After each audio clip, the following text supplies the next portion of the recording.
तुझ्यावर विश्वास ठेवणं म्हणजे चोराच्या हातात तिजोरीच्या चाव्या देण्यासारखं आहे। तो मूर्खपणा मी केला आणि त्याची फळं भोगतोय मी आता। बस सत्यजित, बस। यापुढे मी तुमचं काही एक ऐकून घेणार नाही।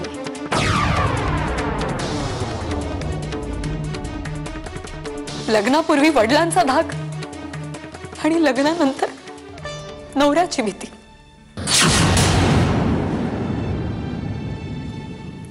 पुरुष कितीही वेळ घराबाहेर राहू शकतो, त्याला मर्यादा नाहीयेत, पण पत्नीने मुलीने वेळेत घरी यायला हवं। तिने मर्यादा पाळायला हव्यात। तिने जर मर्यादा पाळल्या नाहीत तर तुम्ही तिच्या चारित्र्यावर संशय घेणार आणि तुम्ही संशय नाही घेतला तर जग तुम्हाला घ्यायला भाग पाडणार। मुलगी कुठे जाते, कोणाला भेटते, काय करते, पुरुष फक्त आणि फक्त प्रश्न विचारणार आणि स्त्री तिने फक्त आरोपीच्या पिंजऱ्यात उभं राहून उत्तर देत राहायचं।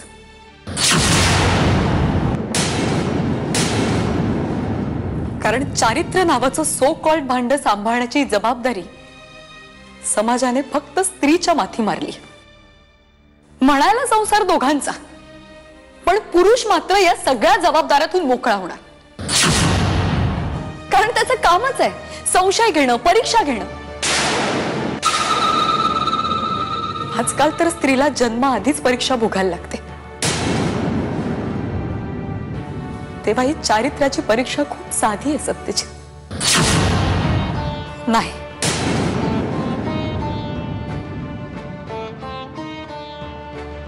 मी खरी होते, खरी आहे आणि खरीच असेल।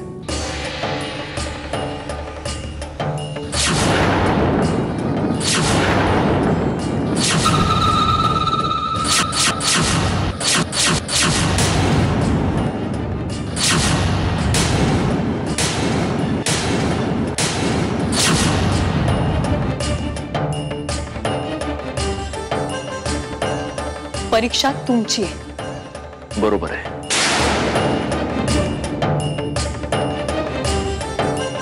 बरोबर आहे तुझं।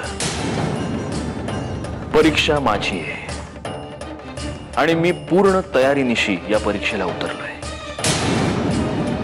तुला काय वाटतं मंजिरी, कुठल्या तरी एका उपटसुंभ माणसाच्या बोलण्यावर विश्वास ठेवून मी तुझ्यावर संशय घेतोय? माझ्या नजरेत तुझी किंमत याहून खूप जास्त होती, पण किंमत तुला नव्हती। कोणीतरी बोलतंय म्हणून किंवा कोणाचं तरी ऐकून मी तुला हे प्रश्न विचारायला इथे उभा नाही राहिलोय, कारण परका माणूस तर खोटं बोलणारच ग, पण माझे डोळे माझ्याशी कधीही खोटं बोलत नाहीत।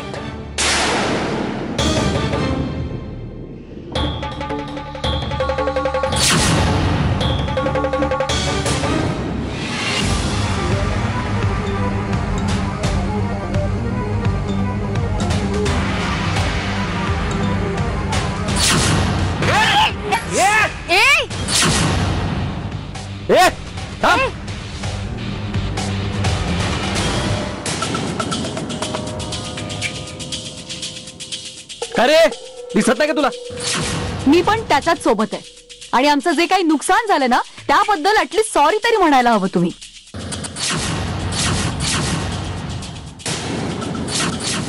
नुकसान भरपाई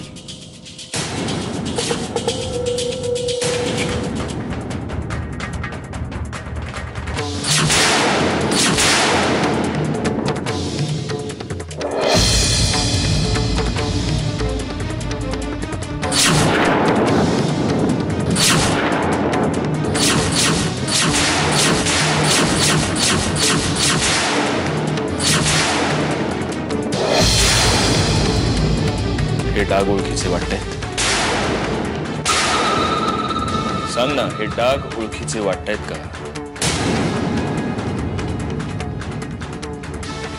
हे डाग मला एका मुलीने दिले। ती मुलगी एका मुलाबरोबर होती आणि तो मुलगा आशिष होता।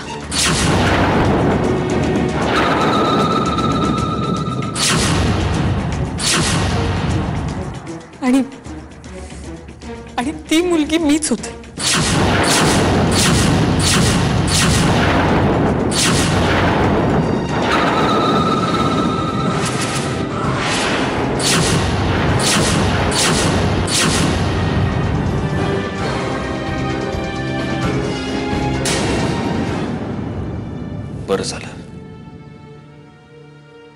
बरं झालं तू स्वतःच हे मान्य केलंस.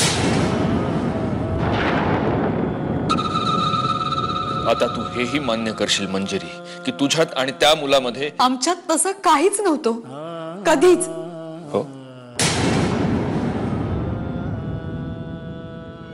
तू त्या मुलाला घट्ट बिलगून त्याच्या बाईकवर बसली होतीस. तू त्या मुलाची बाजू घेऊन माझ्याशी भांडलीस. जेव्हा मी त्या मुलाच्या हातावर पैसे ठेवले तेव्हा तू तुझ्या हातांनी हे डाग माझ्या कोटवर लावलेस.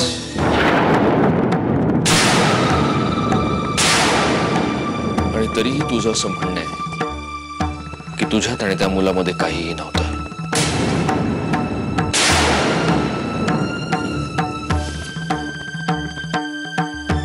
मी तुला गेले काही महिने ओळखतो मंजिरी. म्हणजे मला असं वाटत होतं की मी तुला ओळखतो. असो, तो मुद्दाच नाहीये. पण मला जेवढं माहितीये त्यात तू रस्त्याच्या मधोमध एखाद्या अनोळखी व्यक्तीशी इरेला पेटून भांडणारी मुलगी वाटत नाहीस.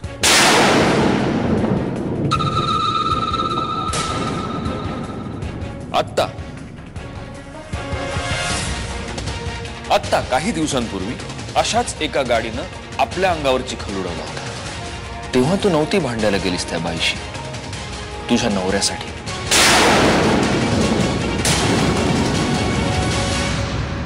उलट त्यावेळेला तू अत्यंत समजुतीची भूमिका घेऊन तिला माफ केलंस. मग यावेळी असं वेगळं काय होतं मंजिरी? यावेळी वेगळं हे होतं की तुझ्या बरोबर तुझा आशिष होता.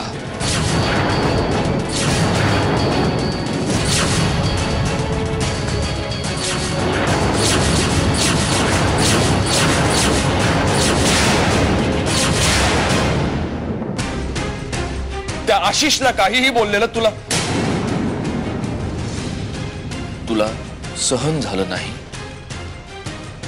आणि तरीही तुझं असं म्हणणं आहे की तुझ्यात आणि त्याच्यात असं काहीच नाही.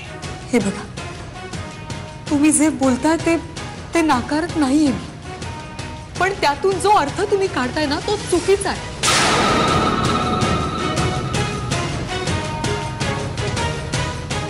अच्छा, म्हणजे डोळ्यांना रात्र दिसत असली तरी तिला रात्र म्हणायचं नाही. कधी कधी सूर्याला सुद्धा ग्रहण लागून काळोख होतोच ना सत्यजित. ती रात्र नसते, ते झाकोळ असतं.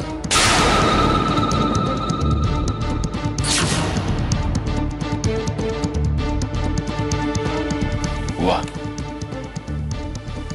वा, शब्दांचे खेळ करण्यात तुझा हात कोणीच धरू शकत नाही मंजिरी. ग्रेट. मग आता तुझं हे सगळं शब्द भांडार वापरून माझ्या फक्त एका प्रश्नाचं उत्तर दे. जर तुझ्यात आणि त्या मुलामध्ये तसं काहीही नव्हतं, जर तुझ्या मनात कुठलंच गिल्ट नव्हतं, तर मग आजपर्यंत तू ही गोष्ट माझ्यापासून का लपवून ठेवलीस?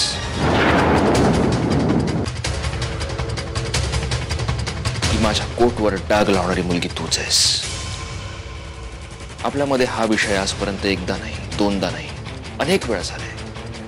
तुझ्याकडे अनेक संधी होत्या मला खरं काय ते सांगून टाकण्याच्या, पण तू माझ्यापासून लपवत राहिलीस, मला फसवत राहिलीस. हे असं का केलंस तू मंजिरी? कारण मी माझ्या आईला वचन दिलं होतं की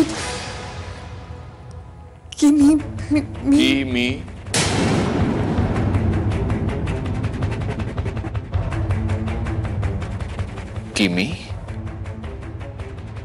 मी माझ्या नवऱ्याशी खोटं बोलेन. माझ्या आणि आशिषच्या अफेअर बद्दल मी त्याला काहीही सांगणार नाही. पण तुझ्या आईचं बरोबर आहे मंजिरी. जगातली कुठलीही आई आपल्या मुलीला हाच सल्ला देईल की आपल्या आधीच्या प्रेम प्रकरणाबद्दल आपल्या नवऱ्याला काहीही सांगू नकोस बाई. तसं त्यांनी वचन घेतलं तुझ्याकडून आणि तसं वचन तू त्यांना दिलंस. पण मग मंजिरी, माझा हात धरून माझ्या बरोबर 7 पावलं चालताना मला जे वचन दिलंस त्या वचनाचं काय?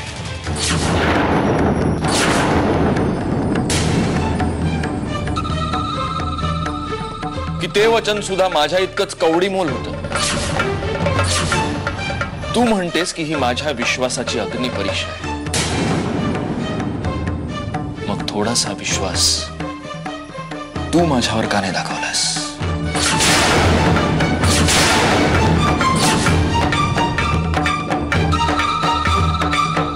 का एकदा तू मला विश्वासात घेऊन हे सगळं सांगितलं नाहीस? मी तुझ्यावर इतकं प्रेम करतो ना मंजिरी की तू माझा जीव मागितलास तर क्षणाचाही विचार न करता तो तुझ्या पायाशी ठेवून देत मी. ज्या मुलीचा मी तिरस्कार करतो ती मुलगी तूच आहेस हे कळल्यानंतर ते प्रेम नसतं कमी झालं. आपल्या अत्यंत जवळची व्यक्ती आपल्यावर जेव्हा संशय घेते तेव्हा कसं वाटतं हे मला नाही कळत. पण एखाद्यावर जेव्हा त्याच्या जवळच्या व्यक्तीवर संशय घेण्याची पाळी येते तेव्हा त्याला काय वेदना होतात ना हे तुला नाही कळणार.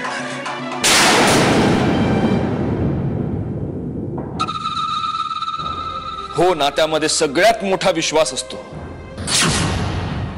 पण तो असा मागून मिळत नाही, तो मिळवावा लागतो.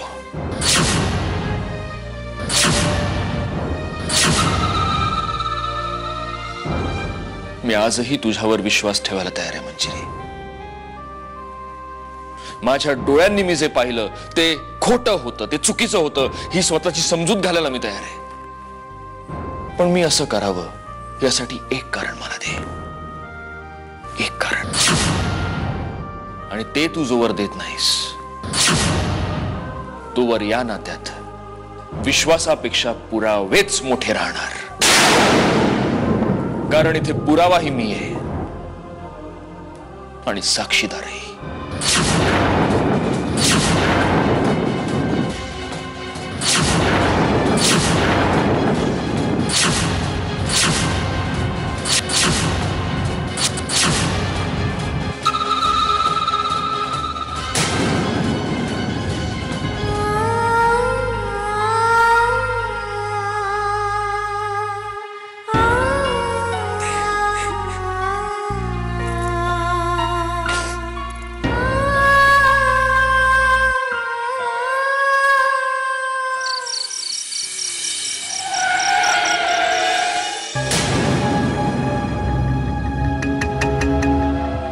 मस्त रंगला सकाळचा खेळ. पण मला एक गोष्ट आवडली नाहीये. कोणती? तू काय म्हणालास? तुझं आणि मंजिरीचं अफेअर नाहीये म्हणून वेळ लागलाय का तुला? प्रिया, मी जे काही केलं ना ते अगदी करेक्ट होतं आणि म्हणूनच तर आपल्याला जसं हवं तसं घडलं सगळं. काय बोलतोयस तू हे? तिकडे कोणाच्याही गोष्ट लक्षात आली असती तर? ते शक्यच नव्हतं प्रिया. कारण मी जे काही केलं ते खूप विचार करून केलं. मंजिरीचं आणि माझं अफेअर होतं या गोष्टीवर सत्यजितचा पूर्ण विश्वास बसला होता आणि त्याला सगळीकडून फक्त तेच ऐकायचं होतं. मग तुला तेच बोलायचं होतं आशिष, तेच ठरलं होतं आपलं. नाही प्रिया, नाही. या गोष्टीवर त्याचा विश्वास आणखीन पक्का व्हावा म्हणून मला तेच बोलायचं होतं जे त्याला खोटं वाटेल. ऐक, हे बघ, आता आपल्याला इथे कोणी सोबत बघितलं तर खूप प्रॉब्लेम होऊ शकतो. सो आता नेक्स्ट स्टेप अशी आहे की मंजिरी मला येऊन भेटणार.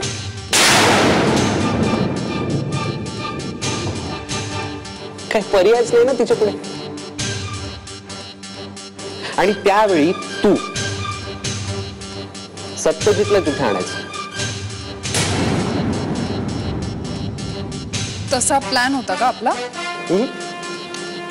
नव्हतं, मी ठरवलंय. इथे प्लॅन मी बनवतो. असा कुठे कायदा नाही लिहून ठेवलेला हो ना.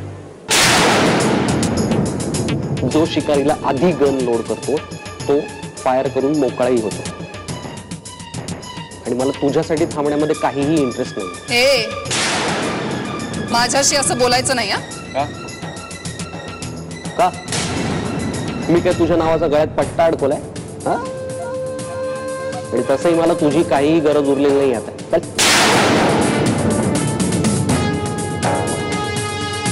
अजूनही सत्यजितला खरं काय ते सांगू शकते मी,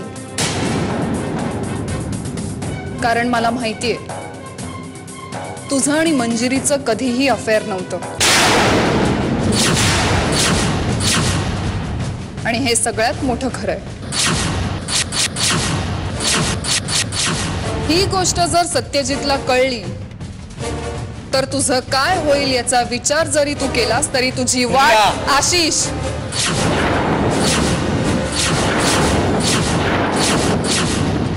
तू सत्यजितला समजा खरं खरं सांगून टाक बघ. हे बघ, तो तुला मोठ्या मनानं माफ करल. तू हे जे काही खोटं सांगितलंयस ना त्याने त्याचा लई संताप झाला. समद खरं सांगून टाक.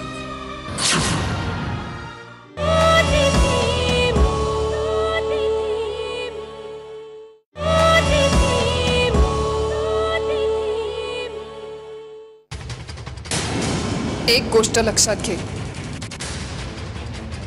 आपल्याला दोघांना मिळून काम करायचं आणि त्यातच आपल्या दोघांचं भलं आहे. So please. मग मीही तुला तेच सांगतोय. मंजिरी जेव्हा मला भेटायला येईल तेव्हा काहीही करून तू सत्यजितला तिथे आणण्याचा प्रयत्न कर. फक्त तेवढी सोय कर आणि मग त्यापुढे आपल्याला काहीही करण्याची गरज पडणार नाहीये.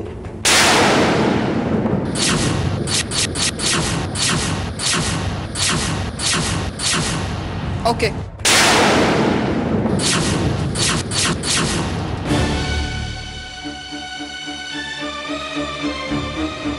विचार तरी कुठपर्यंत करायचा?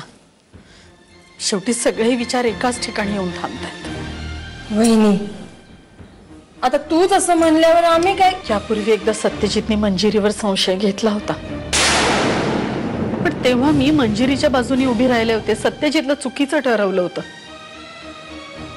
पण ह्या वेळेला आई अंबे, अगं वाटलं सुद्धा नाही की या घरात असं काही घडल म्हणून. मुधोळकरांच्या खानदानात पहिल्यांदाच असं काहीतरी घडतंय बघ. काय करावं काही सुचत नाहीये मला. म्हणजे मंजिरी खोटं बोलते याची खात्री आहे तुला? नाही नाही, मंजिरी खोटं बोलते असं मला नाही म्हणायचं, पण या वेळेला सत्यजितचं म्हणणं सुद्धा पूर्णपणे खोडून काढता येत नाहीये ना.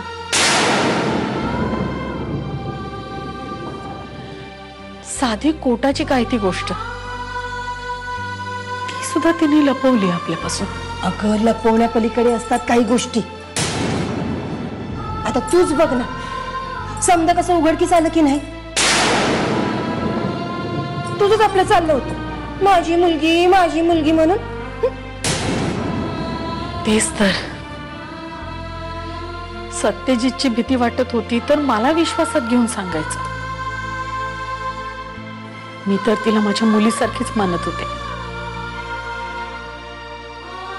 तिच्या वडिलांनी लग्नासाठी घाई केली, एका शब्दानं आपल्याला काही सांगितलं नाही. जगजाहीरच व्हायला हवं होतं असं नाही, पण निदान त्यावेळेला आपल्याला विश्वासात घेऊन खाजगीमध्ये हे सांगता आलं असतं.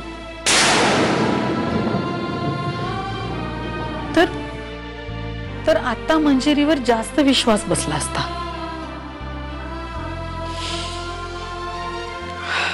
शांत हो वहिनी, शांत हो.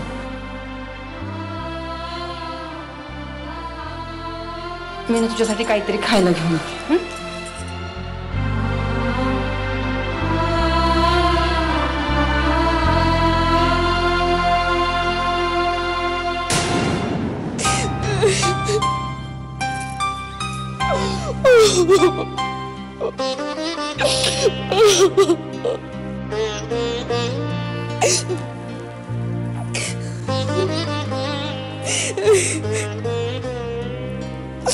काय आहे?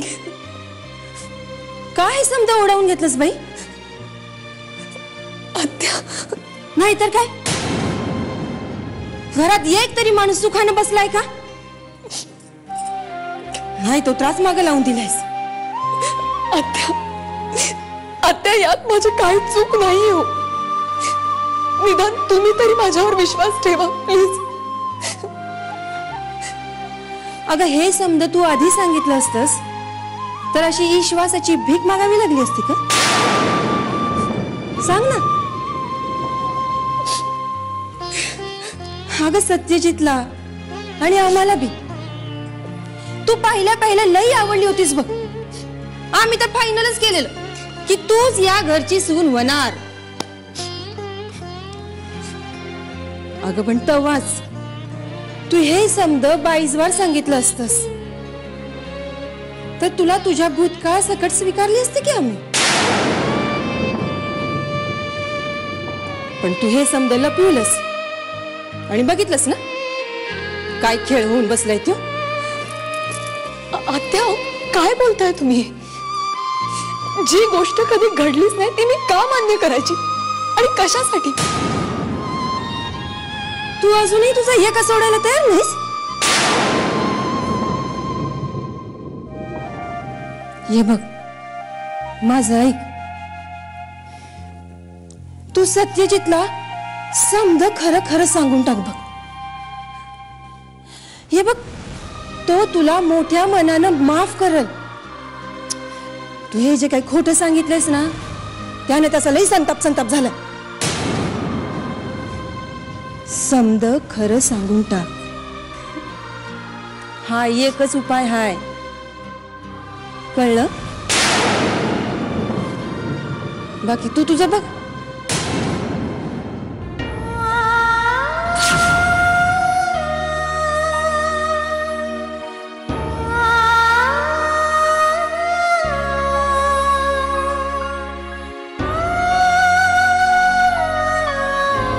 सत्यजित, अशा परिस्थितीत मी तुझी काळजी नाही घेणार तर कोण घेणार?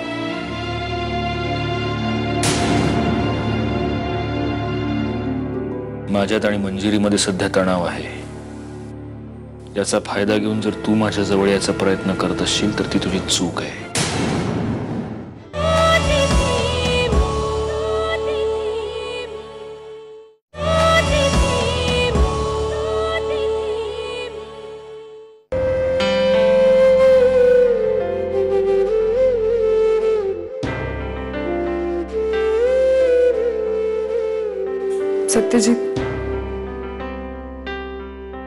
सत्यजित, असा स्वतःला त्रास करून काय उपयोग आहे? आपल्या जवळच्या माणसाने जरी आपल्याला या परिस्थितीत टाकलं असलं ना तरी आपल्याला जगणं सोडून चालतं का? नियती पुढे नाही धावू शकत रे आपण. मी तुझ्यासाठी जेवण आणलंय, प्लीज जेवून घे. जा तू, मला भूक नाहीये. असं म्हणून कसं चालेल? प्लीज 2 घास खाऊन घे. तू नाही जेवलास ना तर मी पण नाही जेवणार. तुला काय हवं ते कर.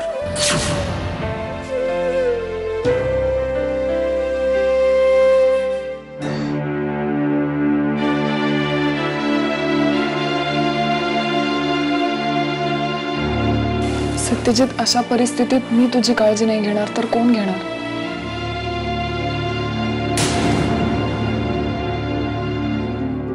माझ्यात आणि मंजिरीमध्ये सध्या तणाव आहे. याचा फायदा घेऊन जर तू माझ्या जवळ याचा प्रयत्न करत असशील तर ती तुझी चूक आहे. मी तसा कुठलाही प्रयत्न करत नाहीये. प्लीज शांतपणे विचार कर एकदा. नाही, मी अत्यंत शांतपणे विचार करूनच हे बोलतोय. तू पुण्याला गेली होतीस ना? जर तिथेच जाऊन राहिलीस तर बरं होईल. जाईन, तुला हवं तसंच करीन मी. पण या घरातली परिस्थिती नॉर्मलला आल्याशिवाय मी कशी जाऊ शकते? म्हणजे मावशीला असं एकटं सोडून नाही जाणार मी. याच्याशिवाय दुसरं काहीही कारण असेल तर? माझ्या मनात काहीही नाहीये. आता मी काय करू म्हणजे तुला हे पटेल? माझी चूक झाली, मी मान्य करते ना, पण म्हणून तोच शिक्का माझ्या माथी मारू नकोस. आणि तुला जर असं वाटत असेल की या सगळ्या मागे माझा कुठला तरी वेगळा उद्देश आहे, तर मी तुला चुकीचं ठरवून दाखव.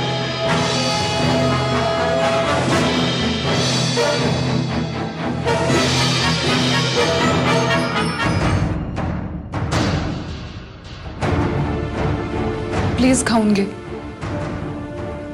तुझी मनापासून काळजी करणारी माणसं पण आहेत.